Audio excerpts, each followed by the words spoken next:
2월 18일 목요일 새벽 기도를 주님 앞에 올려드립니다. 오늘 말씀은 마태복음 14장 22절에서 36절 말씀입니다. 함께 봉독하며 나갑니다. 예수께서 즉시 제자들을 재촉하사 자기가 무리를 보내는 동안에 배를 타고 앞서 건너편으로 가게 하시고 무리를 보내신 후에 기도하러 따로 산에 올라가시니라. 저물매 거기 혼자 계시더니 배가 이미 육지에서 수울이나 떠나서 바람이 거스르므로 물결로 말미암아 고난을 당하더라. 밤사경에 예수께서 바다 위로 걸어서 제자들에게 오시니 제자들이 그가 바다 위로 걸어오심을 보고 놀라 유령이라 하며 무서워하여 소리 지르거늘 예수께서 즉시 이르시되 안심하라. 나니 두려워하지 말라. 베드로가 대답하여 이르시되 주여 만일 주님이시거든 나를 명하사 물 위로 오라 하소서 하니 오라 하시니 베드로가 배에서 내려 물 위로 걸어서 예수께로 가되 바람을 보고 무서워 빠져가는지라 소리질러 이르되 주여 나를 구원하소서 하니 예수께서 즉시 손을 내밀어 그를 붙잡으시며 이르시되 믿음이 적은 자여 왜 의심하느냐 하시고 배에 함께 오르매 바람이 그치는지라. 배에 있는 사람들이 예수께 절하며 이르되 진실로 하나님의 아들이로소이다 하더라. 그들이 건너가 게네사렛 땅에 이르니 그곳 사람들이 예수인 줄 알고 그 근방에 두루 통제하여 모든 병자들을 예수께 데리고 와서 다만 예수의 옷자락이라도 손을 대게 하시기를 간구하니 손을 대는 자는 다 나음을 얻었느니라. 아멘. 오늘 주신 말씀 생각하며 함께 묵상하며 나갑니다. 다 같이 묵상하겠습니다.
함께 기도합니다. 사랑의 하나님 감사합니다. 오늘 이 하루도 저희들이 함께 모여 또 주님 앞에 나옵니다. 오늘 이 하루도 주님 앞에 강건하게 하루를 보낼 수 있도록 주님 인도하여 주시고 두려움 없이 주님과 함께 기쁨으로 또 믿음으로 달려갈 길을 달려갈 수 있는 우리들의 모습이 될 수 있도록 주님 인도하여 주시옵소서. 자로나 우로나 치우치지 않고 믿음의 주요 오직 예수님만을 바라볼 수 있는 우리들의 모습이 될 수 있도록 하나님 이 하루도 붙잡아 주시기를 소원하며 감사드리며 예수님 이름으로 기도드리옵나이다. 아멘. 구약에서 하나님의 능력이 나타난 사건들은 너무나 많이 있습니다. 물이 갈라지고 사람들이 치유되고 또 전쟁에서 크게 승리한 일들을 말입니다. 그 모든 기적은 하나님의 능력이 임함으로써 이루어졌습니다. 오늘 본문에서 예수님은 바람과 파도를 다스리시는 분임을 보이셨습니다. 오늘 이 사건이 가지는 의미에 대해 함께 나누는 귀한 시간이 되기를 원합니다. 오늘 말씀은 제자들을 먼저 보내시는 것으로 시작이 됩니다. 예수님께서는 병고침을 받고 말씀을 배웠던 군중들을 잘 챙겨서 돌려보내시고 홀로 산에 올라가서 조용히 기도를 하시려고 하셨습니다. 제자들은 호수 건너편 다른 도시로 가기 위해 배를 타고 가게 됩니다. 그런데 이제 문제가 발생합니다. 큰 풍랑이 일어난 것이죠. 제자들은 밤새 풍랑을 이겨내기 위해 많은 고생을 합니다. 새벽 4시가 될 즈음 놀라운 일이 발생됩니다. 어둠 속에서 무리를 걸어 자신들에게 다가오는 예수님을 제자들은 유령이라고 생각했습니다. 예수님이 자신임을 알리셨을 때 베드로는 자신에게 명하셔서 무리를 걷게 해달라고 청합니다. 예수님께서 베드로에게 걸어오라라고 명하시자 그는 무리를 걸어 예수님을 향해 갑니다. 그 순간만큼은 베드로가 예수님만 바라보고 예수님의 말씀을 의지하여 초자연적 현상을 체험했습니다. 자연의 순리를 거스리는 이 사건은 예수님이 자연 만물을 창조하시고 다스리시는 하나님이심을 증명하고 있다는 것이죠. 오직 하나님만을 믿고 의지하며 그 말씀을 따라 행할 때 하나님의 초자연적 역사를 체험하게 된다는 것을 우리는 알아야 합니다. 이것이 바로 믿음이 일으키는 기적이다라는 거죠. 성도는 오직 전능하신 하나님의 말씀을 의지하는 믿음으로 하나님의 기적의 역사를 체험하며 살아가야 합니다. 베드로가 예수님만 바라봤을 때에는 두려움 없이 물 위를 걸을 수 있었지만 바람 부는 주위로 눈길을 돌리자 두려움이 생겼습니다. 마음에 의심과 두려움이 생기자 베드로는 물속으로 빠져 들어갑니다. 예수님은 구원을 호소하는 그에게 손을 내밀어 붙잡으시면서 믿음이 작아서 의심했음을 책망하고 있는 것이죠. 사람은 연약해서 믿음으로 행하다가도 주변 환경을 돌려보다 보면 두려움과 불안감을 느끼게 됩니다. 베드로도 아직은 연약한 자였던 것이죠. 이러한 연약함은 예수님이 잡혔을 때 예수님을 3번씩이나 부인하는 모습에서도 그대로 나타났습니다. 이런 모습은 바로 우리 자신의 연약함을 보게 된다는 거죠.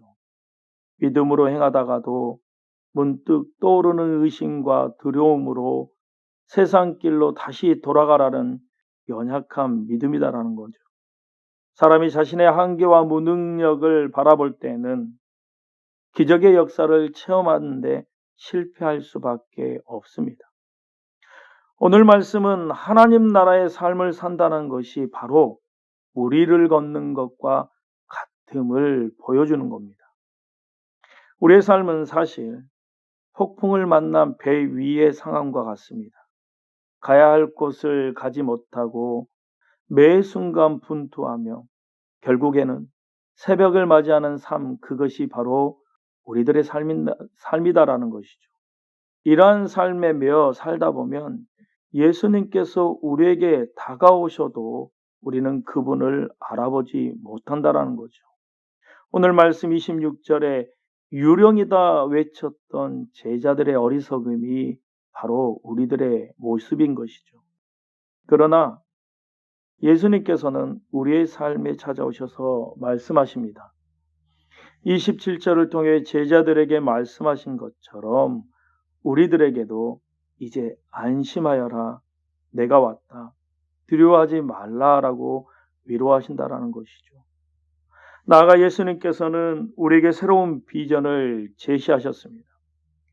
이전까지는 배 위에서의 삶이 상상할 수 있는 전부라면 이제는 배에서 내려와 물 위를 걷는 삶을 보여주시는 것이죠. 바로 하나님 나라를 꿈꾸는 삶을 보여주신다는 겁니다. 우리는 예수님을 만나게 되면 베드로와 같이 용기를 내게 됩니다. 주님, 저도 하나님 나라의 삶을 살겠습니다. 고백하며 한 걸음 한 걸음 나아가게 됩니다. 그러나 우리는 곧 다시 우리 주변의 환경과 상황을 보게 되면 베드로가 거친 바람을 보고 두려워한 것처럼 우리 역시 어려운 환경과 여건을 보고 두려워하고 베드로가 물 위에 서 있는 것을 두려워한 것처럼 세상의 현실을 보면서 두려워하게 된다라는 것이죠. 그리하여 곧 다시 물에 빠져들게 되는 것처럼 곧 다시 세상의 방식으로 돌아가는 것이 우리들의 모습이다라는 겁니다. 그러나 예수님께서는 우리에게 다시 다가오셔서 이렇게 말씀하십니다. 왜 의심을 품냐? 하나님의 나라는 이미 내 안에서 이루어졌다. 믿음을 굳게 하라라고 말씀하신다는 겁니다. 예수님을 바라볼 때 우리는 다시금 하나님 나라를 살아갈 수 있음을 깨닫게 됨을 믿으시기 바랍니다. 그러나 오늘날 우리가 세상을 살아가기가 생각처럼 참 넉넉하지 않습니다. 전 세계가 코비드로 인해 경제적으로, 정신적으로 많이 힘들어하고 있고 또한 실업률이 사상 최대치에 육박하고 주변을 돌아보면 오로지 자신들의 욕심만 채우려는 사람들로 가득 차 있습니다. 그러나 오늘 예수님께서는 우리를 향한 놀라운 비전을 말씀하셨습니다. 곧 하나님 나라의 이상입니다. 이 말씀을 통해 우리 모두가 단지 우리 자신의 성공과 성취만을 위한 삶을 넘어서 이 땅에 참된 소망과 의를 드러내는 그러한 삶을 살아가야 합니다. 우리가 그러한 삶을 살 때 세상은 우리를 통해 드러난 예수님의 옷자락만으로 남을 입게 된 그들처럼 변화될 것입니다. 빈들에서 물고기 2마리와 빵 5덩어리로 5,000명 이상을 먹고 남은 이야기는 이스라엘 백성들이 광야에서 경험한 만나의 기적을 우리는 생각하게 됩니다. 호수 위를 걸어 오신 것과 풍랑을 잔잔하게 하신 것은 홍해를 가르고 건넌 기적을 생각나게 한다라는 거죠. 주님께서 제자들을 향해 나다라고 말씀하신 것은 호렙산에서 모세에게 하신 하나님의 말씀을 생각나게 합니다. 과거에는 나는 나다라고 말씀하신 분이 모세를 보내셨지만 이번에는 그분이 직접 우리에게 찾아오셨다라는 겁니다. 안심하여라, 나다, 두려워하지 말아라 라고 말씀하신 것처럼 우울의 시대, 불안의 시대, 공황장애가 시대의 병이 되어버린 지금 이 시대에 이 말씀이 더욱 우리들에게 절실하지 않을 수 없다라는 거죠. 우리를 두렵게 하는 모든 상황들로부터 안심할 수 있는 것은 오직 나는 나다라고 하시는 분이 우리와 함께 계신다라는 사실을 아는 것이고 믿는 것입니다. 오늘 그분이 나의 인생의 배에 오르시면 사납게 불던 바람과 거센 풍랑은 잠잠해질 것입니다. 또한 예수님께서 사역의 균형을 항상 유지하셨다는 것을 우리는 오늘 말씀을 통해 알 수 있습니다. 주님은 사역을 멈출 시간을 아셨고 불쌍하다고 해서 물에게 휘둘리지 않으셨음을 알 수 있습니다. 그리고 철저히 혼자 기도하는 시간을 가지셨습니다. 우리의 사역의 비극은 너무나도 바쁜 나머지 말씀을 묵상하고 기도하는 시간을 잃어버리고 살아간다라는 것이죠. 주님은 그 바쁜 와중에서도 하루 중 구별된 시간, 바로 기도를 하셨습니다. 그리고 먼저 출발한 제자들을 따라가려고 하니 배가 없어서 그냥 물 위를 걸었던 것이죠. 그 모습을 보고 마음을 빼앗긴 베드로는 잠시 자신도 무리를 걷고 싶었던 것이죠. 그래서 충동적인 그답게 주님께 간청하였는데 그도 무리를 걷게 된 것입니다. 그 이유는 오직 한 가지였습니다. 예수님께로부터 말씀을 들었고 그것에 힘입어 걸었던 것이죠. 어쩌면 우리가 걸어가는 신앙의 길도 그럴지도 모릅니다. 우리는 여전히 육신에 매여 살아갑니다. 그로 인해 죄도 짓고 깨닫고 괴로워하며 회개하고 살아갑니다. 우리 몸은 어떤 신비한 능력도 갖고 있지 않습니다. 배고프면 밥을 먹어야 하고 피곤하면 쉬어야 하는 결코 특별한 능력자들도 아닙니다. 그럼에도 불구하고 우리는 신앙의 길을 걸어가고 있습니다. 세상 사람들을 보기에 그 길이 미련한 길로, 또 손해나는 길로, 힘든 길로, 위험한 길로 걷고 있는 것처럼 보입니다. 그러나 우리가 그 길을 걸어가는 그 이유는 오직 한 가지입니다. 예수님께로부터 말씀을 들었고 그것에 힘입어 걷기 때문입니다. 여러분, 베드로를 보십시오. 그는 우리의 모습과 너무나 닮았기에 우리가 할 수 있는 여러 종류의 실수를 몸소 앞서가서 보여주셨습니다. 그가 빠진 것은 분명 믿음이 부족해서입니다. 하지만 그것을 통해서 그는 우리에게 큰 가르침을 주었습니다. 신앙의 길을 가다가 실패하지 말라는 것과 결코 돌아서지 말라는 것과 결국 주님이 끌어올리셔야 우리는 살 수 있는 존재라는 것을 말해주는 것입니다. 믿음이 작은 자이지만 주님의 손에 잡힌 자, 우리는 그런 은혜로 사는 자라는 점입니다. 그러므로 오늘 살아가는 우리는 밑을 보지 말아야 합니다. 우리 앞길에 있는 거센 풍랑을 보지 말아야 합니다. 우리가 의식되는 순간 빠질 수밖에 없기 때문입니다. 자아가 다시 고개를 들 때 우리는 실패할 수밖에 없습니다. 그러므로 오늘 우리 시선은 고정되어야 합니다. 오직 주님께 있어야 우리는 계속 걸을 수 있습니다. 주님을 바라보며 오직 믿음으로 그 길을 끝까지 가는 우리들이 되길 주님의 이름으로 소원합니다. 다 같이 기도하겠습니다. 우리는 매일의 삶 가운데 앞을 보지 않고 주님을 보지 않고 주변 환경을 보면서 넘어지고 낭망하며 또 원망하고 살아가는 우리들의 모습을 봅니다.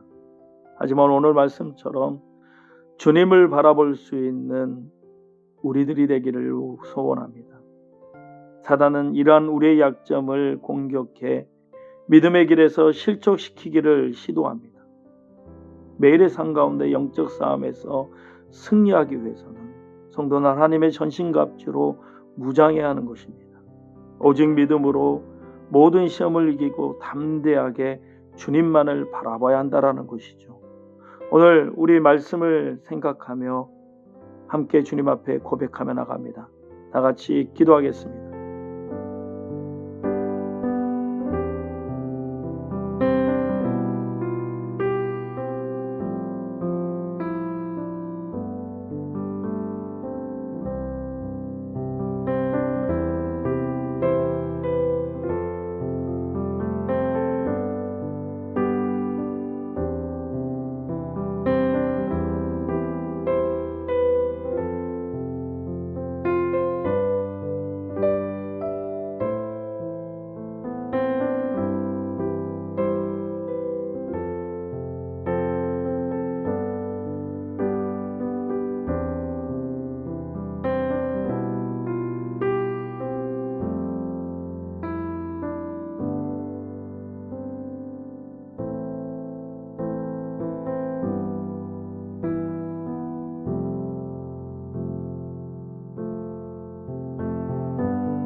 이 시간 우리 다시 함께 기도하며 나갑니다.